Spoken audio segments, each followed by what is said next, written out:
خب مصادر عقیده توحید چی هست؟ ما وقتی میخوایم عقیده توحید داشته باشیم از کدام مصدر و از کدام مرجع استفاده بکنیم؟ مصدر اولش قرآن عظیم الشان هست. به خاطر چی؟ القرآن کله فی التوحید. به خاطر از اینکه علما میگن که کل قرآن عظیم الشان درباره توحید است.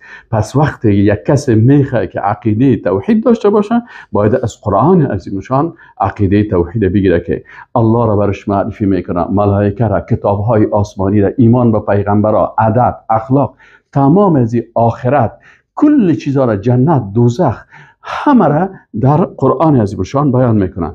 دوم مصدر از مصادر عقیده توحید احادیث رسول الله صلی الله علیه و سلم است. رسول الله صلی الله علیه و سلم برای چی مبعوث شده بود؟ به خاطر از اینکه قرآن عظیم الشان برای مردم برسانه، او را تشریح کنه و توضیح بکنه. و رسول الله صلی الله علیه و سلم با اقوال خود و با افعال خود و با تقریرات خود عقیده توحید برای مردم بیان کرد و 13 سال در مکه مکرمه فقط لا اله الا الله را بر مردم درس میداد تا که در قلب مردم جای بگیره. عقیده آخرت و ایمانیات بر مردم درس میداد. سوم مصدر از مصادر عقیده توحید اجماع سلف صالح است، یعنی اجماع صحابه کرام است. وقتی که صحابه کرام بر یک چیز اجماع کردن او اساس بر ما و شما میشه بعد از قرآن عظیم الشان و سنت که از او ما و شما استفاده بکنیم.